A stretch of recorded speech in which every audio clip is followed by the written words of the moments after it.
جہاں کوئی محسن بیٹھا ہے اللہ کی رحمت اس کے قریب ہے،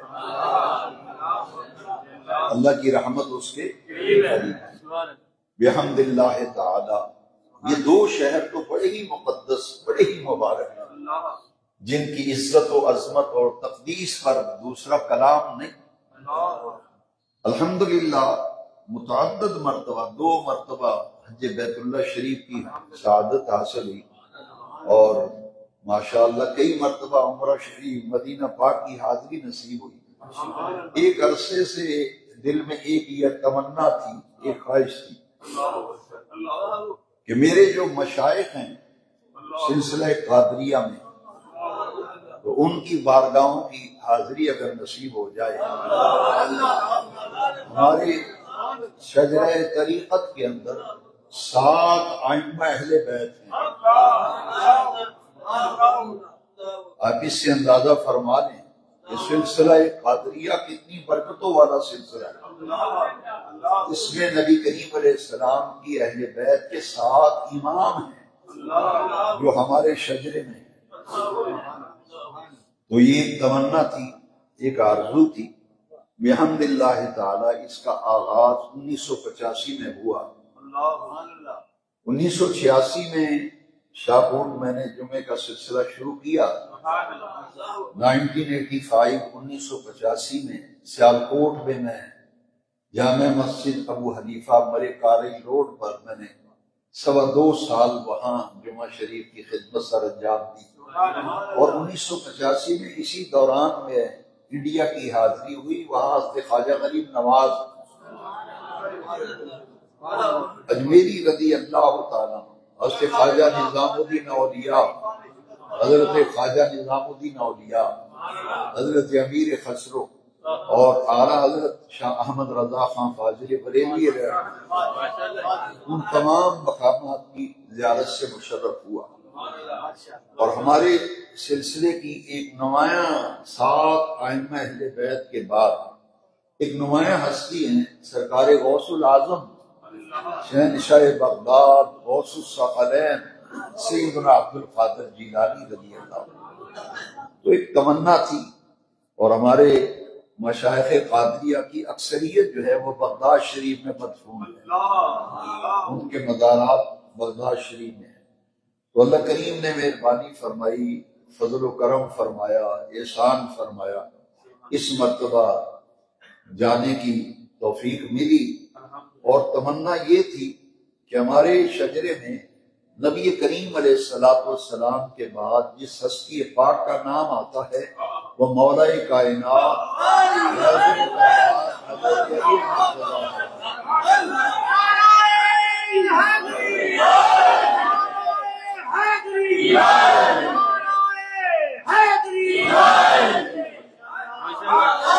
ان کے بعد حضرت سیدنا امام حسین کا نام ہے، اس کے بعد امام زین العابدین کا نام ہے۔ ایک تمنا تھی کہ نجف اشرف میں مولا علی پاک کے آستان پاک کی حاضری ہو، کربلائے معلیٰ میں نواسہ رسول حضور کی کندھوں پہ کھیلنے والے نوجوانان جنت کے سردار، ان کی مقدس درگاہ کی حاضری نصیب ہو۔ الحمدللہ اس سفر کا آغاز جب ہوا تو ہم سب سے پہلے نجف اشرف حاضر ہوئے، مولا علی کرم اللہ تعالی وجہ الکریم کی بارگاہ میں حاضری دی۔ آپ کا روضہ اطہر خوبصورت، آپ کا مزار پر انوار، جہاں ہر لحظہ ہر لمحہ انوار و تجلیات کی بارش ہے، انوار و تجلیات کی بارش ہے۔ اور ہم شجرہ میں پڑھا کرتے تھے، یا الہی رحم فرما مصطفیٰ کے واسطے، یا رسول اللہ کرم کیجئے خدا کے واسطے، مشکلیں حل کر شہے مشکل کربلائے رج شہید کے واسطے۔ پھر اللہ کریم نے مہربانی فرمائی، وہ گھڑی نصیب ہوئی جب اس بارگاہ کی حاضری نصیب ہوئی جو رسول اللہ صلی اللہ علیہ وسلم کے داماد ہیں، سیدہ زہرا پاک کے شوہر نامدار ہیں اور حسنین کریمین کے ابا جان ہیں، مولا علی کرم اللہ تعالی وجہ الکریم۔ آپ کے آستان پاک کی حاضری نصیب ہوئی اور جس ہوٹل میں ہمیں ٹھہرنے کا موقع ملا وہ بالکل مولا علی پاک کے روضہ اقدس کے چند قدم کے فاصلے پر ہوٹل تھا، اور ہوٹل کا نام جو تھا وہ عربی میں ہوٹل کو فندق کہتے ہیں۔ تو میں نے اس کا نام جب پڑھا تو بڑا ہی سرور آیا۔ فندق کا نام تھا جار الامیر۔ جار الامیر، جار کہتے ہیں پڑوسی کو، جار کہتے ہیں پڑوسی کو، اور امیر سے مراد امیر المومنین سیدنا علی المرتضی۔ میں نے کہا کہ ہمیں رہائش بھی وہ ملی جو مولا علی کا پڑوس ہے۔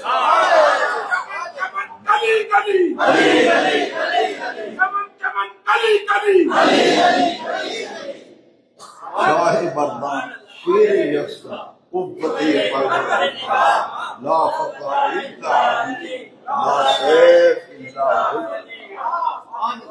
وہاں جو روزہ اثر پہ جب سلام لوگ پڑھتے ہیں ایک عجیب کیفیت طاری ہوتی ہے، ایک رقت طاری ہوتی ہے۔ السلام علیکہ یا ابا الحسن، السلام علیکہ یا ابا الحسین۔ ہم ابھی تک اسی چکر میں ہیں کہ قبروں پہ جانا جائز ہے یا نہیں، ہم اس دلدل سے نہیں نکل پائے، ہمیں اسی چکر میں ہم پھنسے ہوئے ہیں، جانا جائز ہے یا نہیں جائز۔ وہاں تو آسمان سے ملائکہ اترتے ہیں، وہ منظر آدمی جب دیکھتا ہے تو حیران رہ جاتا ہے۔ جب وہ سلام پیش کرتے ہیں بولے، ہم یہ بحث کرتے ہیں دکانوں پہ بیٹھ کے مردے سنتے ہیں نہیں سنتے، تم اسی چکر میں ساری زندگی پھنسے رہو، گزار دو۔ عاشق جو ہیں وہ جا کر سلام عرض کر کے برکتیں لوٹ رہے ہیں۔ السلام علیکہ یا ابا الحسین، السلام علیکہ یا امیر المومنین، السلام علیکہ یا اسد اللہ۔ سلام پیش کیا جا رہا ہے، دعائیں مانگی جا رہی ہیں رب کریم کی بارگاہ میں۔ بڑی غلط فہمی ہے لوگوں کو، کہتے قبروں پہ جا کے مزاروں والوں سے دعائیں مانگتے ہیں۔ ان بے وقوفوں کو یہ نہیں پتا دعا رب سے کی جاتی ہے۔ دعا کس سے کی جاتی ہے؟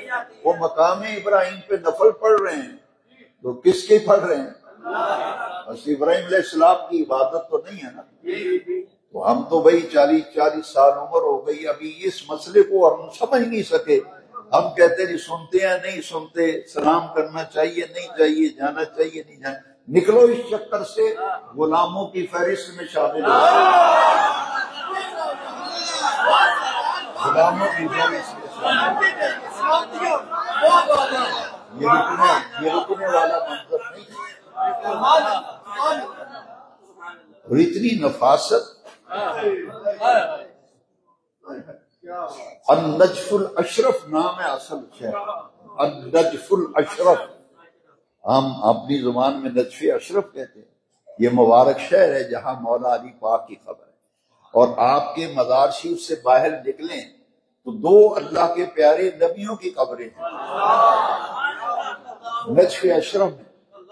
یہ کہتے ہیں قبر پکی کرنا جائز ہے، یعنی مزار پر اسی چکر میں پھنسے ہوئے ہیں۔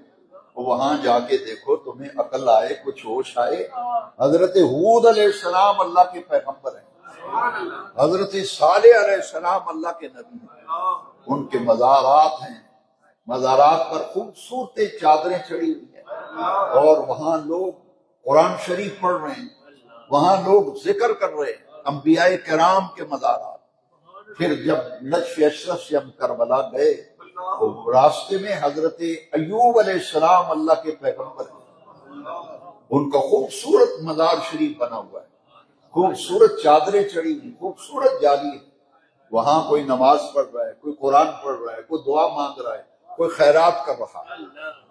تو یہ جہاں جہاں نبی ہوں یا ولی ہوں، صحابہ ہوں یا اہل بیت ہوں، جہاں جہاں ان کی قبور مقدسہ ہیں، وہ بھی اللہ کے ذکر کے مرکز بنے ہوئے ہیں۔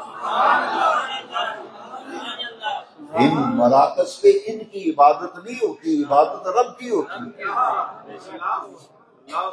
حضرت سیدنا ابراہیم خلیل اللہ علیہ السلام، آپ نے میرے بیانات میں سنا ہوگا کہ آپ کی پیدائش غار کے اندر ہوئی۔ الحمدللہ ہلا میں اس غار کی زیارت کا بھی شرف حاصل ہوا جہاں حضرت ابراہیم خلیل اللہ علیہ السلام کی ولادت و پیدائش ہوئی۔ 8-9 سیڑھیاں اتر کر نیچے وہاں بڑا خوبصورت پتھر سنگ مرمر لگ گیا، ٹائلیں لگ گئی، اس جگہ کو سیف محفوظ کر دیا گیا۔ وہاں لکھا ہوا ہے مقام ولادت سیدنا ابراہیم خلیل اللہ علیہ السلام۔ اور بالکل نجف اشرف سے جب کربلائے معلیٰ، کربلائے مقدسہ کی طرف جب سفر کرتے ہیں تو اب تو کوفہ شہر جو ہے وہ نجف اشرف کے بالکل ساتھ مل گیا، بالکل ساتھ مل گیا۔ ایسے ہی جیسے یہاں سے چکٹیوانہ ہے، اننت پورہ ہے، بس اتنا سا سفر ہوگا۔ نجف اشرف سے باہر نکلیں کربلائے معلیٰ کی طرف تو وہ شہر کوفہ آتا ہے جس کی جامع مسجد میں مولا کائنات سیدنا علی کرم اللہ تعالی وجہ الکریم کو شہید کیا گیا۔ ہم جب مدرسے میں پڑھتے تھے ہمارے استاد صاحب پڑھاتے تھے لیس الخبر کالمعاینہ تھے، سننا اور ہے دیکھنا اور ہے، سننا دیکھنا۔ یہاں میں تھوڑی سی ترمیم کروں گا، پڑھنا اور ہے دیکھنا اور ہے، پڑھنا اور آنکھوں سے دیکھنا اور ہے۔ حضرت مولا علی کی شہادت جب میں بیان کرتا تھا تو چونکہ کتابوں میں پڑھا تھا، دیکھا نہیں تھا، تصور یہ تھا، ذہن میں یہ بات آتی تھی کہ آپ مسجد کے مین گیٹ سے داخل ہوئے ہوں گے اور حال کمرے میں جب آئے تو دروازے کے اندر ہی انہیں شہید کر دیا گیا۔ لیکن جب وہاں کوفہ کی جامع مسجد میں ہم پہنچے تو اتنی رقت طاری ہوئی، اتنی رقت طاری ہوئی۔ یہ آپ کی مسجد کا جو محراب ہے، یہ تصور کریں، کوفہ کی جامع مسجد کے محراب کی دائیں طرف تھوڑے سے فاصلے پہ جتنی دور وہ آپ کا ایسی پڑا ہوا ہے، بس اتنا سا تقریباً فاصلہ ہے۔ وہاں ایک دروازہ تھا جہاں مولا علی کرم اللہ تعالی وجہ میں 5 وقت اس دروازے سے نماز پڑھانے تشریف لائے۔ پہلے یہ تصور تھا کہ مین گیٹ سے آئے ہوں گے، اندر شہید کر دیے گئے، وہاں یہ منظر اپنی آنکھوں سے دیکھا۔ اللہ تعالیٰ اس شخص کو دین و دنیا کی عزتیں، راحتیں، ان کی قبروں کو اللہ منور کرے جس نے اس جگہ کو اتنے پیار سے، اتنی محبت سے اس جگہ کو محفوظ کیا۔ اس نے اپنی عقیدت کی انتہا کر دی، بالکل دروازے میں داخل ہوتے ہی حضرت مولا علی کو شہید کیا گیا۔ جس جگہ آپ شہید ہوئے اس جگہ پہ خوبصورت پتھر لگا کر اور خوبصورت جالیوں سے، خوبصورت لائٹوں سے اس جگہ کو محفوظ کیا گیا کہ یہ وہ جگہ ہے جہاں مولا علی پاک کو شہید کیا گیا۔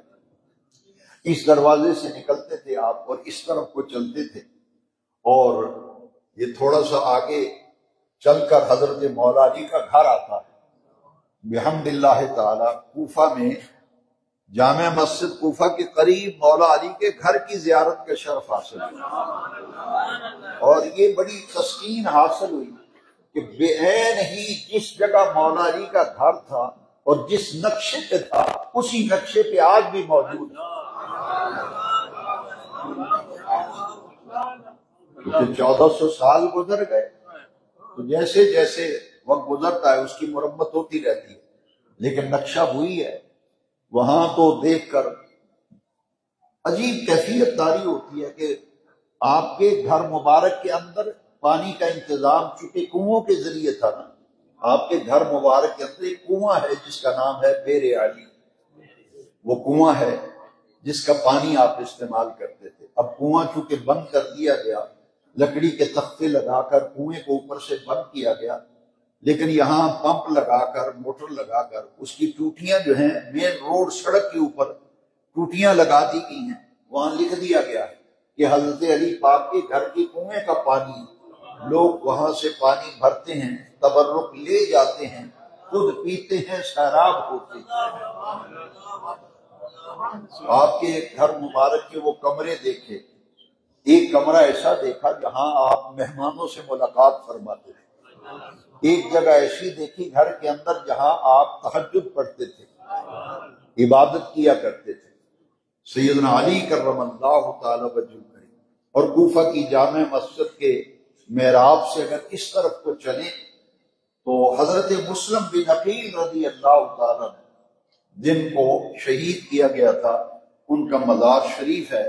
اتنی نورانیت اور اتنی روحانیت ہے اس مزار شریف کے اندر، خوبصورت گنبد، خوبصورت چادریں مزار شریف ہے، اور عاشقوں کا ہجوم سلام پیش کیا جا رہا، اور جیسے آپ کا مزار شریف اس طرف ہے باہر نکل کر، اور بالکل سامنے اس خوش نصیب کا مزار بنا ہوا ہے جس نے حضرت مسلم بن عقیل کو اپنے گھر میں پناہ دی تھی۔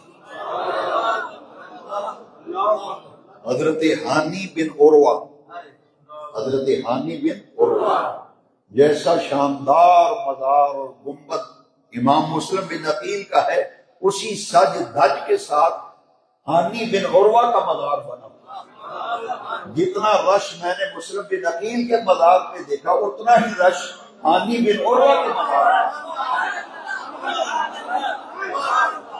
جو جن ہستیوں نے ان کے ساتھ وفا کی، جن ہستیوں نے ان کے ساتھ وفا کی انہیں بھی عزتیں ملی۔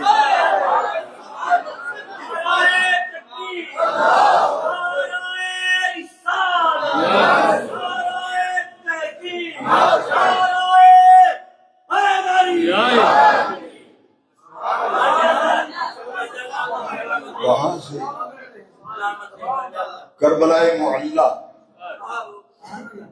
کربلائے مقدسہ، وہاں مبارک سفر نصیب ہوا، اور وہ عظیم آستان پاک، وہ عظیم مزار پرانوار جہاں نواسہ رسول، نواسہ سید الابرار سیدنا امام حسین رضی اللہ تعالیٰ کو آرام فرما ہے،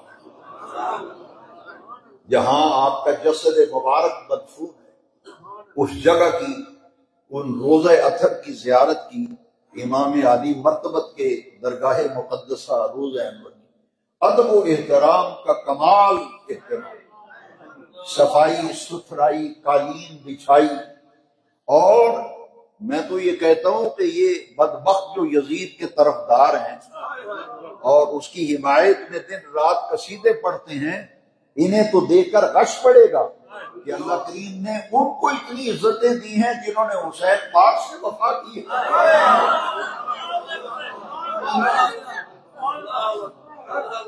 امام پاک کی حاضری لفظوں میں بیان نہیں کی جا سکتی، لفظوں میں بیان نہیں کی جا سکتی۔ میں تو دروازے میں حیرت کی تصویر بن کے کھڑا رہا، جسم ساکت ہو گیا، مجھ پہ سکتہ طاری ہو گیا۔ کائنات کی وہ عظیم ہستی آرام فرما ہے جن کی ماں جنت کی تمام عورتوں کی سردار ہے، جن کے نانا رسول معظم ہیں، جن کے بابا حیدر کرار ہیں، یہ ہستی یہاں آرام فرما ہے۔ اللہ اکبر۔ بندہ محبتوں کی وادی میں گم ہو جاتا، وہاں پیار اور محبت کے سوا کچھ نظر ہی نہیں آتا۔ ہم یہاں دکانوں پہ بحث کرتے ہیں یزید کا حصہ تھا یا نہیں تھا، جتنا ظلم کربلا میں ہوا ہے، پڑھا کچھ اور تھا، سنا کچھ اور تھا، لیکن دیکھا کچھ اور ہے۔ ہر دیکھنے والے کے اپنے جذبات ہوتے ہیں، اپنے احساسات ہوتے ہیں، اپنے تاثرات ہوتے ہیں۔ میں نے کربلا کی زیارت کے بعد خیمہ جات کی زیارت کی جہاں اہل بیت کے خیمے تھے، میں ان وفاؤں کو سلام کرتا ہوں جو وفا غازی عباس میں نے جب ان خیمہ جات کی زیارت کی تو میرے دل پر گہرے اثرات مرتب ہوئے۔ میں یہ سمجھتا تھا جب تقریریں کرتا تھا، بیان کرتا تھا، میں یہ سمجھتا تھا کہ ایک لائن میں خیمے تھے، میں یہ سمجھتا تھا کہ ایک لائن میں خیمے تھے اور میدان میں جنگ ہوئی، لیکن وہاں جا کے نقشہ کچھ اور دیکھا۔ خیمہ جات کی زیارت کے لیے جب ہم اندر داخل ہوئے، سب سے پہلے جو خیمہ میں نے دیکھا وہ پیکرے صدق و وفا،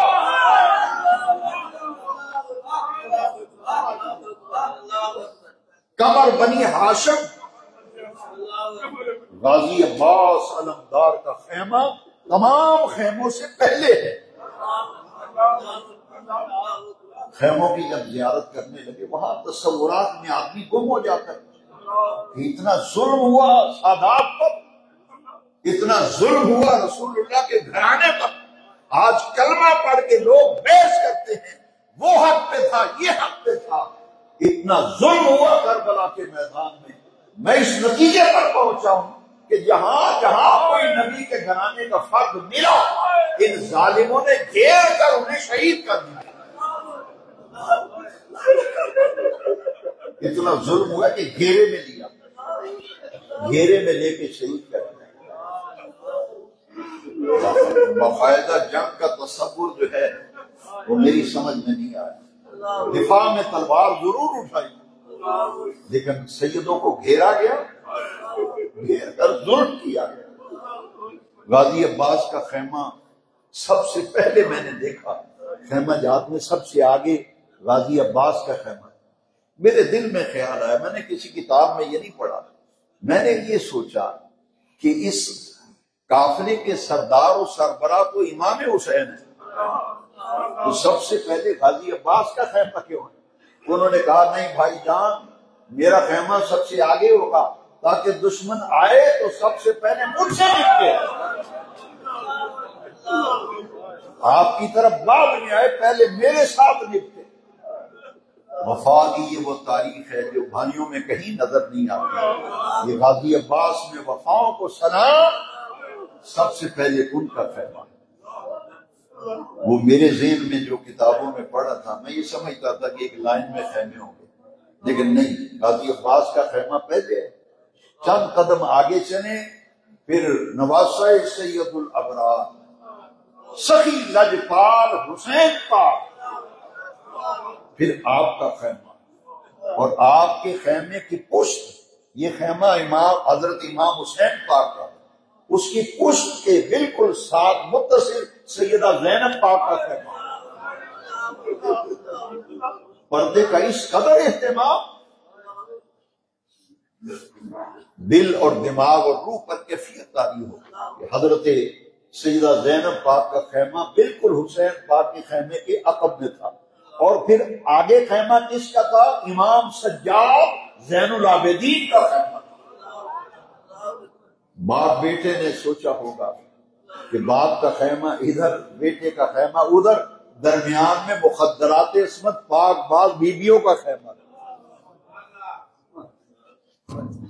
امام زین العابدین کے خیمے سے اس طرف دائیں طرف، ادھر منہ ہو تو دائیں طرف تھوڑا سا پیچھے کر کے حضرت قاسم بن حسن کا خیمہ تھا۔ وہ امام زین العابدین سیدنا حسین پاک کے شہزادے ہیں، قاسم امام حسن کے بیٹے ہیں، دونوں چچا زاد بھائی، کزن تھے۔ انہوں نے کہا بھائی آپ کا خیمہ وہاں ہے، میرا خیمہ یہاں ہے، تاکہ دشمن آئے تو پاک باز بیویوں کی حفاظت کے لیے ہم یہاں پہنا دیں گے۔ اور وہ جگہ بھی دیکھی جس کا نام قلعہ زینبیہ ہے، وہ جگہ بند ہے، تعمیر ہو رہی تھی۔ یہ وہ جگہ ہے جب سب شہید ہو چکے تھے، حضرت امام حسین رضی اللہ تعالیٰ عنہ اکیلے رہ گئے، تو سیدہ زینب اپنے اس خیمے سے نکل کر بالکل اس جگہ جہاں امام حسین پاک شہید ہوئے اس کے برابر میں ایک اونچی جگہ تھی، آپ نے خیمہ وہاں نصب کروایا اور وہاں آپ تشریف لے آئیں، اور وہاں پردے میں اور خیمے میں کھڑے ہو کر اپنے بھائی کی شہادت کا خونی منظر آپ نے اپنی آنکھوں سے دیکھا۔ اس کا نام ہے قلعہ زینبیہ۔ ادھر خیمے تھے اور ادھر قلعہ زینبیہ ہے۔ اور جب امام علی مقام شہید کیے گئے تو اس جگہ کو بھی میں اسے سلام عقیدت پیش کرتا ہوں جس نے اس جگہ کو محفوظ کیا ہے۔ وہ جگہ جہاں امام پاک کا سر اقدس قلم ہوا تھا، وہاں عبارت لکھی ہوئی ہے کہ اس جگہ پہ حسین پاک کو ذبح کیا گیا۔ وہاں عربی میں مسئلہ لکھا ہے کہ یہاں آپ کو ذبح کیا گیا، اور اس کے اندر سرخ رنگ کی بتیاں جلتی ہیں۔ عجیب منظر ہے، دل پہ کیفیت طاری ہوتی ہے کہ یہاں امام پاک کو اکیلے گھیر کر ظلمن شہید کیا گیا۔ اللہ اکبر۔ اور جس جگہ پہ خون کے چھینٹے پڑے تھے، آپ کا خون گرا تھا، اس جگہ کو بھی زیارت کے لیے محفوظ کر دیا گیا۔ اس شاقان کا ہجوم ہوتا ہے۔ حاضرین محترم، پھر واقعہ کربلا میں آپ نہر فرات کا ذکر پڑھتے ہیں۔ بیان جب کرتے تھے تو یہ تصور نہیں تھا، لیکن میں نے اپنے ساتھیوں سے بھی کہا اور سید فدا حسین شاہ صاحب سے بھی کہا کہ پہلے تو آپ صرف بیان کرتے تھے، اب آنکھوں سے دیکھ لیا، اب اس دفعہ جو بیان کریں گے آپ کو مزہ ہی الگ آئے گا۔ نہر فرات پہ اتنا رش ہوتا ہے، زائرین کا اتنا رش ہوتا ہے کہ وہ جگہ محفوظ ہے جہاں سے غازی عباس نے پانی بھرا تھا مشکی سے۔ ہم یہی سمجھتے تھے اور سنتے تھے، پڑھتے تھے کہ دونوں بازو قلم کیے گئے، لیکن کربلا کی زیارت، کربلا معلیٰ، کربلا مقدسہ کے میدان کی زیارت کے بعد یہ پتہ چلا کہ آپ خیمہ جات کی طرف پانی بھر کے لا رہے تھے، مشکیزہ بھر کے تھوڑا سا فاصلہ طے کیا تھا تو ظالموں نے حضرت غازی عباس کو گھیرا اور گھیر کر آپ کا ایک بازو قلم کر دیا، ایک بازو کاٹ دیا۔ ہمارے حاجی شیخ شیراز صاحب شیخ کی برفی والے میرے ساتھ تھے، وہ اس جگہ کی زیارت کر کے آئے۔ میں اس جگہ تو نہیں جا سکا کیونکہ جہاں ہماری فندق تھی، ہوٹل تھی، اس کے بالکل قریب ہی وہ جگہ ہے جہاں غازی عباس کا بازو قلم ہوا۔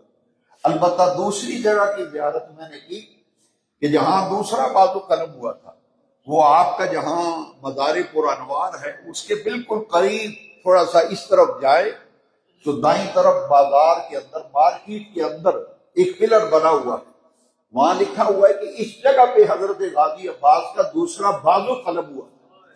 ایک بازو وہاں قلم کیا گیا، لیکن آپ دانتوں میں اور ایک ہاتھ کے ذریعے مشکیزہ وہاں لے جانے میں کامیاب ہو گئے، لیکن وہاں دوسرا بازو بھی قلم کر دیا گیا۔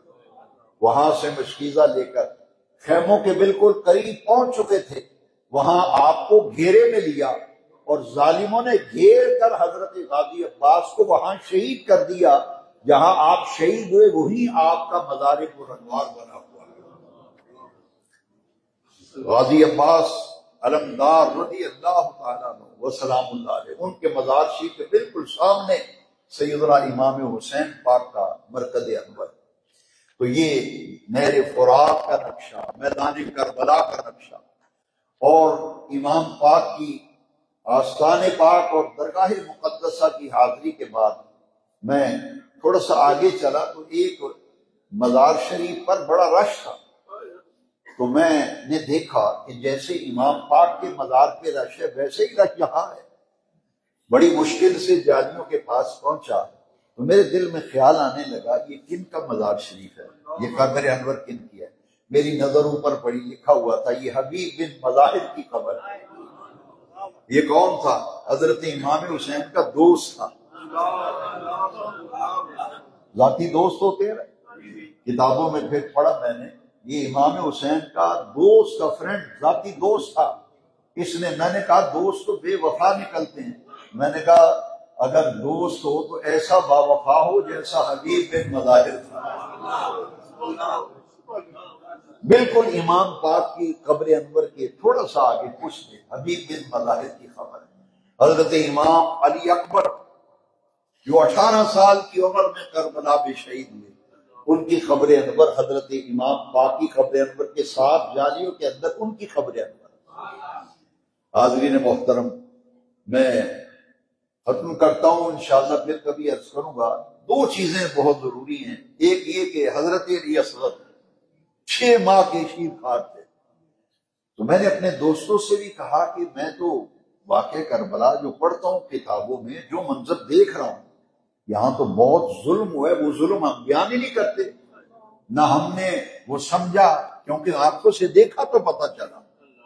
دیکھیے ان ظالموں نے، یزیدیوں نے اتنا ظلم کیا حضور کے خاندان پر، 6 مہینے کے بچے شہزادے اہل بیت کے حضرت علی اصغر کو ظالموں نے گھیرا، اور وہ دور بازار میں، ایک بازار کے اندر، مارکیٹ کے اندر کونے پر وہ جگہ ہے جہاں حضرت علی اصغر کے گلے میں تیر پیوست ہوا تھا اور امام حسین کے بازو میں پیوست ہو گیا، جہاں آپ شہید ہوئے وہ جگہ بھی محفوظ کی ہوئی ہے۔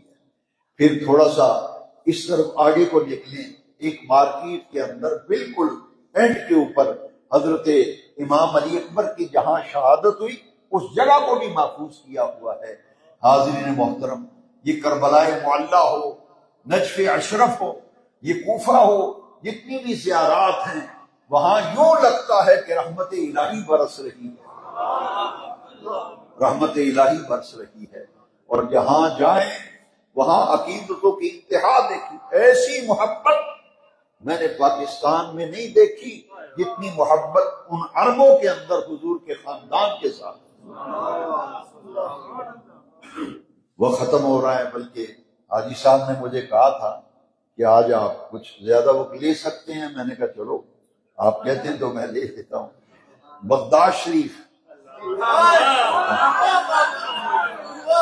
یہ بڑی بارگاہوں کی حاضری کے بعد تیری سرکار میں لاتا ہے اس کو شفیع جو میرا غوث ہے اور لاڈلا بیٹا مصری حسینی سید، میرے غوث پاک شیخ عبد القادر جی۔ ہر عربی کی زبان سے، عربی لہجے میں جب نام لیتے تھے بڑا پیارا لگتا تھا، شیخ عبد القادر جیلانی، شیخ عبد القادر جیلانی، اللہ اکبر، کیا کہنے، غوث اعظم شہنشاہ بغداد۔ اعلیٰ حضرت نے فرمایا کہ یا رسول اللہ تیری سرکار میں لاتا ہے رضا اس کو شفیع جو میرا غوث ہے اور لاڈلا بیٹا ہے۔ ہم تو یہ بحث کرتے ہیں کہ یہ لنگر پکانا جائز ہے یا نہیں، جی ہمیں ویسے بھی جان چھوڑ رہی ہماری، اس دلدل سے ہم نکل نہیں رہے۔ یہ کسان گھی والوں کو اللہ تعالیٰ مزید عزتیں دے۔ ہم نے جمعے کی نماز، یہ پچھلا جمعہ پڑھا مدینہ شریف میں، پچھلا جمعہ مدینہ پاک میں پڑھا، اس سے پچھلا جمعہ جو ہے وہ ہم نے بغداد شریف میں پڑھا، غوث اعظم رضی اللہ عنہ کی مسجد میں مزار شریف، بڑا لطف آیا جمعہ پڑھنے۔ جمعے کے بعد جو درود شریف پڑھتے ہیں نا عربی میں، سلام پڑھتے ہیں سرکار، ہم چونکہ اردو اور پنجابی جو ہم اس لیے اردو پنجابی، وہ عربی میں سلام پڑھتے ہیں۔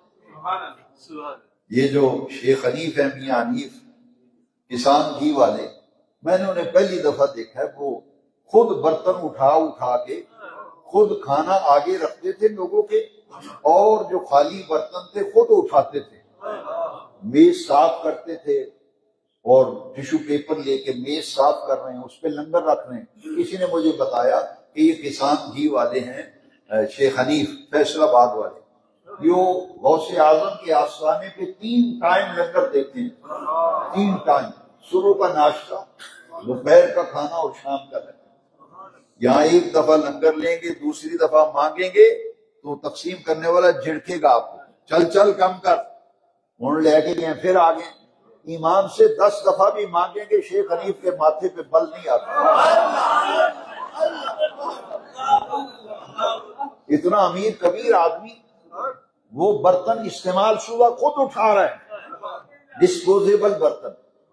اور میرے ساتھی جو تھے ہمارے ساتھ، ایک نوجوان تھا شیخ نعمان، وہ چونکہ عربیوں کے کھانے جو ہیں وہ ہمارے نہیں ہیں، پاکستانی کھانا تو ملتا ہی نہیں عراق میں، کہیں نہیں ملا۔ تو یہ بچے تھے، انہوں نے کہا کہ پاکستانی کھانے یاد آتے ہیں گھر کے، روٹی بھی نہیں ملتی یہاں، تو عربیوں کے کھانے ٹھیک ہوتے ہیں، سرخ مرچ کا مرگڑا لگاتے ہیں، لیکن وہ عراق کے اندر سرخ مرچ کا استعمال ہی نہیں دیکھا میں نے۔ سرخ مرچ وہ استعمال نہیں، پھیکے کھانے کھاتے ہیں ابلے ہوئے۔ تو جب ہم بغداد شریف گئے تو وہ بریانی ملی بکرے کے گوشت کی، زردہ ملا، شیخ خلیف نے آگے رکھا، اس نے کہا مجھے شاہ کوٹ کی بریانی یاد آئی۔ میں نے کہا یہ بارگاہ کون کی ہے؟ غوث پاک کی بارگاہ۔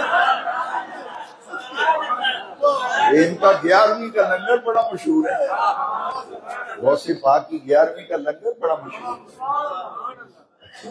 وہ شاہ صاحب تھے میرے ساتھ، حافظ آباد والے پیر سید فدا حسین شاہ صاحب، انہوں نے میاں صاحب سے مذاق کیا، کہتے میاں صاحب سلام تے لے لو ساڑھے نال۔ وہ حنیف آیا، کہتے ہیں سید فدا حسین حافظ آباد، انہوں نے کہا جی میں تو جاننا پرانی واقعیت ہے تھوڑی، اور آرام سے سلام لے کے نکل گیا شیخ علی۔ میں نے کہا یہ چپ کر کے چلے گئے سلام دے۔ بعد میں جب واپس آئے تو اتنی بڑی پلیٹ گوشت کی بوٹیوں سے بھر کے لائے، کہتے لو شاہ جی کھاؤ لنگر شریف۔ اب ایمان سے بتاؤ 3 ٹائم لنگر دینا کوئی معمولی بات ہے؟ پھر جتنی مرضی کھائیں آپ، کوئی نہیں روکے۔ اگر آپ کہیں گے کہ میرے 5 آتی ہیں ان کو لے جانا، کہتے لے جاؤ، منع نہیں کرنا۔ شاہ صاحب نے کہا میاں صاحب اسی چاہ بھی پینی، اتنے پاکستانی چاہ نہیں لگتی، چاہ پینی ہے سن۔ اس نے کہا جی ابھی چائے آ جاتی ہے۔ 5 ہم تھے، 3 ہمارے دوست شاہ کوٹ کے تھے، 4تھا میں تھا، 5ویں سید فدا حسین شاہ صاحب۔ تو ہمارے کچھ دوست جاننے والے مل گئے بغداد شریف جمعے میں، ان سے ملاقات ہوگی، وہ بھی ہمارے ساتھ تھے۔ تو جتنے آدمی تھے نا 10 11 12 سب کے لیے میاں صاحب چائے خود بنا کے لائے۔ میں نے کہا دیکھے باغ بھی لگا ہوا ہے نا، مدینہ شریف بھی ان کا لنگر چلتا ہے، وہاں کیا ناشتے میں پائے دیتے ہیں، چھوٹے پائے، سبز چائے ملتی ہے، بریانی ملتی ہے، زردہ ملتا ہے، رب نے دیا ہے تو خرچ بھی تو کرتے ہیں۔ یہ کریم بارگاہیں ہیں، کریم آستان۔ پھر مزارات کی حاضری تو اتنی پر لطف ہے، وہ تو کسی جگہ بیٹھ کے میں بیان کر سکوں گا۔ میں نے مناسب سمجھا کہ یہ چند باتیں میں آپ تک پہنچاؤں، اور میرے مشائخ میں جن کی میں زندگی بھر باتیں لوگوں کو بتاتا تھا، حضرت بشر حافی، ان کے مزار پہ حاضر ہمارے شجرے میں ہیں ابو بکر شبلی، بیر شبلی شیر حق دنیا کے کتوں سے ایک کا رقب دے واحد۔ حضرت شیخ ابو بکر شبلی کے مزار پہ ہم گئے، کسی نے بتایا کہ اس قبرستان میں ان کا مزار شریف ہے۔ تو ہم جب گئے تو باہر سے تالا لگا ہوا تھا۔ حاجی شیخ شیراز صاحب کہنے لگے کہ تالا لگا ہوا ہے، اب چلتے ہیں پھر کسی وقت آئیں گے۔ وہاں 2 چھوٹے چھوٹے بچے تھے، یہ جیسے 2 بچے بیٹھے، وہ اتنے پیارے لگے جب عربی بولی نا انہوں نے، مجھے کہتے ہیں کہ انت شف شیخ ابو بکر شبلی۔ میں نے کہا نام۔ اس نے کہا کہ آپ شیخ ابو بکر شبلی کی زیارت کرنا چاہتے ہیں؟ میں نے کہا ہاں۔ وہ کہتے کف ذرا ٹھہرو۔ وہ گھر گیا اور وہاں سے چابیاں لے کے آیا بچہ، اس نے دروازہ کھولا اور 4-5 بچے ہمیں چمٹ گئے، اور اتنے پیارے لہجے میں داخل ہوتے ہی سامنے بڑا پیارا گنبد تھا، انوار و تجلیات کی بارش تھی۔ وہ چھوٹا سا بچہ مجھے کہتا ہے ہذا شیخ ابو بکر شبلی، یہ ہذا شیخ ابو بکر شبلی، یہ ان کا مزار ہے۔ پھر کہتے ہیں انا معلوم مرکز بشر حافی، وہ کہتا ہے میں نے پتہ ہے بشر حافی کا مزار کہتے ہیں۔ کہتے ہیں تعال امشی، کہتے ہیں میرے ساتھ چلو میں آپ کو بشر حافی کے مزار پہ لے جاؤں۔ اچھا بشر حافی کے مزار پہ لے گیا۔ ہمارے شجرے میں ایک ہیں ابو الحسین نوری، ان کا امام اعظم ابو حنیفہ، جن کے طریقے پہ ہم نماز پڑھتے ہیں، امام اعظم ابو حنیفہ، ان کا مزار شریف بڑا پرسکون مزار شریف ہے، خوبصورت مزار، خوبصورت مسجد، بڑی رونق وہاں۔ تو اس بچے نے کہا کہ انا معلوم شیخ ابو الحسین نوری، اس نے کہا بشر حافی کی حاضری دی ہے، مجھے ابو الحسین نوری کے مزار کا بھی پتہ ہے، آؤ میں آپ کو لے چلتا ہوں۔ وہ عربی تھا، عربی بچہ عربی بولتا، تو سائیکل لے آیا گھر سے، وہ سائیکل کے اوپر آگے آگے جا رہا تھا، پیچھے پیچھے، اور ایک بازار کے اندر داخل ہوئے مارکیٹ میں، وہاں اس نے مجھے کہا کہ یہاں حضرت شیخ ابو الحسین نوری کا مزار ہے، اور جس بالکل مزار کے سامنے جو بازار ہے، وہاں سے ہم گزرے تو ایک دکاندار نے بڑی محبت سے اس نے ہماری رہنمائی کی، بڑے احترام سے ہمیں ملا اور مجھے کہتا ہے آزا شیخ ابو الحسین نوری، یہ ابو الحسین نوری کا بازار ہے، حضرت جنید بغدادی، حضرت سری ستی، حضرت معروف قرقی، ان کے مزارات پہ حاضری ہوئی۔ اور پھر پر لطف بات یہ ہے کہ حضرت سلمان فارسی رضی اللہ تعالیٰ، حضرت سلمان فارسی جن کو حضور نے فرمایا یہ میرے اہل بیت میں سے ہے، ان کے مزار شریف پر حاضر سلمان فارسی، حضور کے صحابی حضرت حذیفہ بن یمان کے مزار پہ حاضر، حضرت شیخ شہاب الدین سہروردی کے مزار پہ حاضر، امام تقی کے بیٹے امام طاہر کے مزار پہ حاضر، یہ وہ تمام مزارات تھے جن پہ حاضری۔ یہاں اگر مسجد میں پڑھیں الصلاۃ والسلام علیک یا رسول اللہ، وہ کہتے ہیں لیل پوری درود ہے، کہتے ہیں میں نے کہا یہاں لیل پور کہاں سے آ گیا بغداد شریف۔ شیخ شہاب الدین عمر سہروردی رضی اللہ تعالیٰ عنہ، سلسلہ سہروردی، ان کے مزار شریف پہ ہم حاضر ہوئے۔ جب اندر داخل ہوئے تو عشاء کی اذان ہو گئی، عشاء کی نماز ہم نے وہاں پڑھی۔ اذان جب ہوئی تو اذان کے بعد جیسے کھجور والی مسجد سے صلاۃ کی آواز آتی ہے وہی صلاۃ کی آواز،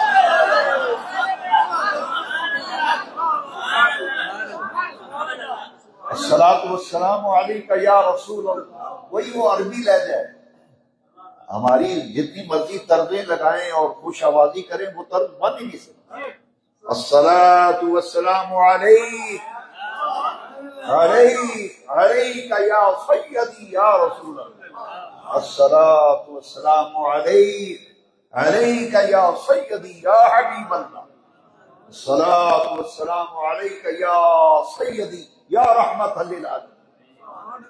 اذان کے بعد درود شریف پڑھا گیا، غوث اعظم کی مسجد میں گئے، وہاں یہ اذان کے بعد لاؤڈ اسپیکر پر ایسی آواز گونجتی ہے اللہ اکبر اللہ اکبر، یہ ایسی داستان محبت ہے جو ختم ہونے والی نہیں۔ اللہ تبارک و تعالی حضور کے غلام کے اندر یہ جذبہ پیدا فرمائے، ہمارے اندر یہ شوق ہو کہ ان مزارات، ان درگاہوں کی حاضری میں جن کو قرآن میں اللہ نے فرمایا ان رحمت اللہ قریب من المحسنین، اللہ کی رحمت تو محسنین کے قریب ہے۔ وہ آخر دعوانا